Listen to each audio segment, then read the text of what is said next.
this is Run the Numbers. My name is Jason. The video here is part of the warm-up series, part of this Run the Numbers channel. So that means, yep, we're in motion, we're on the go, walking through the beautiful sunny streets of Los Angeles, California. And the video here is also special in that it's part of the 100 videos challenge. That's a challenge that I've made for myself, really to accomplish one thing, and that is to have 100 videos published to YouTube in 100 days, roughly about a video a day, of course. And the whole reason behind that is to have a whole lot of content that helps you for your personal finance journey. So hopefully you can watch all the previous videos that I've put all out there already, and maybe you're watching this video out and in the future from when I'm filming this now, and there's a whole lot more. Hopefully I completed the challenge, because I want to keep going, make a whole lot of content, and talk about some really interesting things. Today I, of course, want to talk about something interesting, and I think I've got it, and that is I want to continue talking about side hustles. I'm getting asked about it a lot. So yeah, I gotta give the people what they want, continue talking about side hustles. People want maybe additional examples of side hustles. So in fact, I'll go into an example of a side hustle that I did many years ago, and I'll kind of go through a little bit as to how I got started, why, and kind of what was my mentality, kind of what was my goals. All the kind of the things that maybe you might want to think through as you consider side hustles, and you might have either a story similar to mine with a similar side hustle, or you could have a side hustle like this that you in fact want to have as a new side hustle. All right, so with all that said, we're going to talk side hustles today. Go watch some of the other videos I've already made about side hustles, and you'll see even some other examples. But I want to talk today about a side hustle that maybe was one of the first, if not the first, of the side hustles I've done. Obviously, I've talked through with previous videos as to many different examples.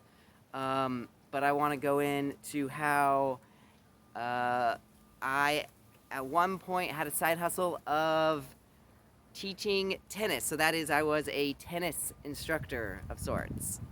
I say of sorts because, I wasn't trying to teach, professional or super, on tennis players that would play, on the tennis circuit or anything. I don't want to misrepresent. I wasn't in, a setting where I was looking to consider myself a tennis pro. Really, my effort and kind of my sweet spot of sorts of teaching students who were learning to play the sport of tennis.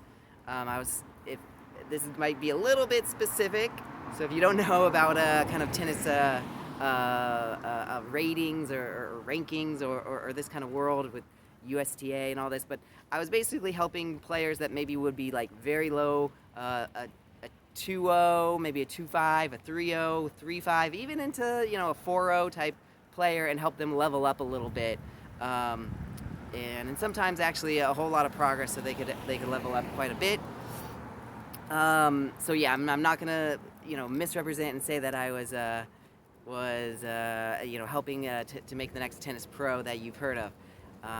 It was more of a side hustle that kind of solved a couple different things that I was doing at the time.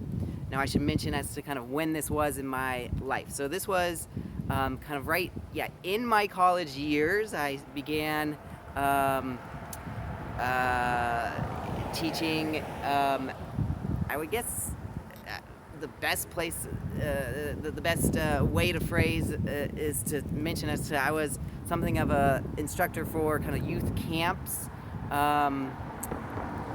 specifically related to tennis. I was the tennis instructor of youth camps that were at like a small swim and tennis club where I lived in the Bay Area at the time.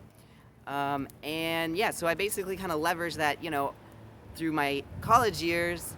I would do that through my summers, and that definitely helped take my experience of being a tennis player and kind of change over into helping others. And because some people can play, of course, and some people can teach, and of course some people can kind of do both. Having the skills over to learn how to teach was something that I was gaining in that time period. So fast forward, out of school, and beginning a career of my own, leveraging an economics degree and starting in the world of finance.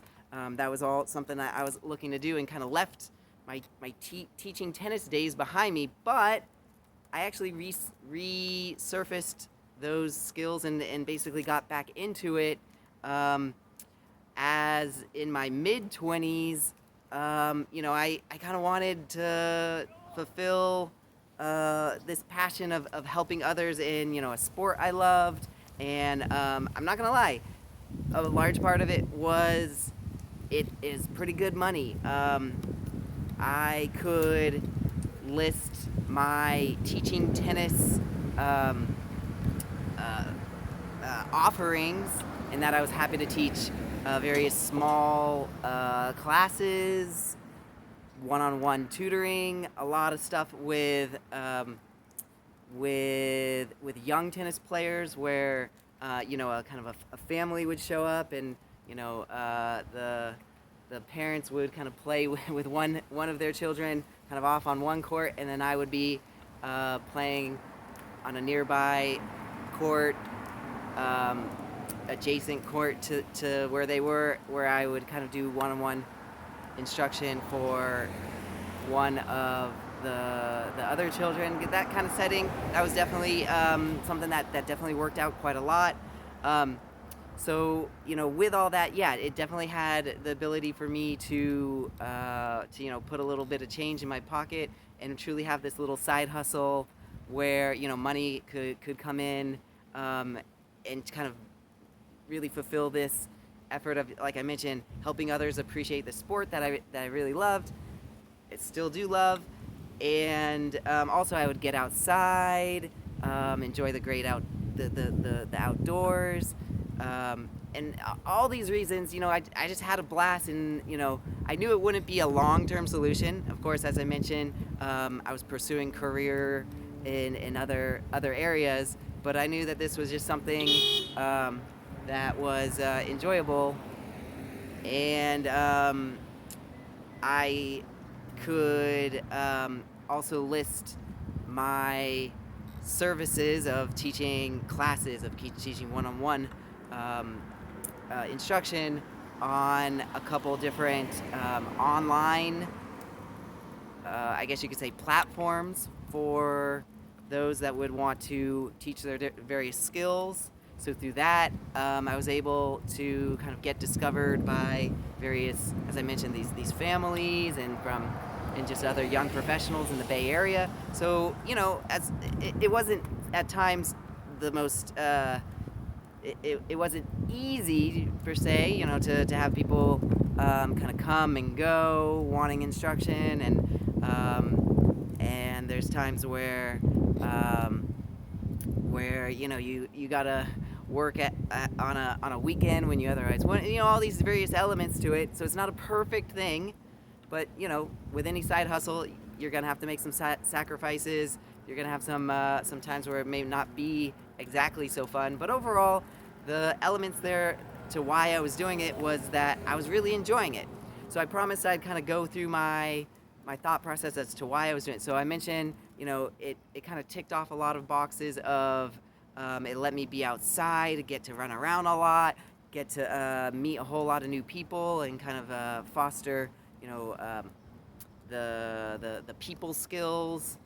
I definitely mentioned already about how I got to further my interest and spread to others the passion for a sport that I was into. So for all these reasons, hopefully these are things you could put top of mind as to, do you have this in an area of your life that then you could have and kind of translate it into a side hustle like I did. So yeah, this is just one example.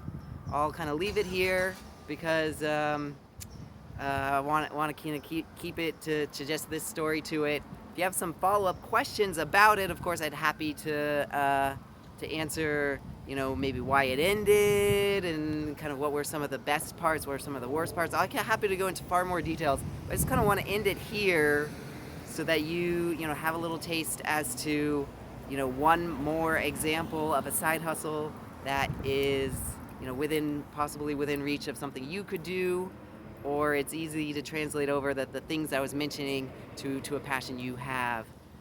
So I hope this was helpful. I'm gonna leave you there. Gotta run.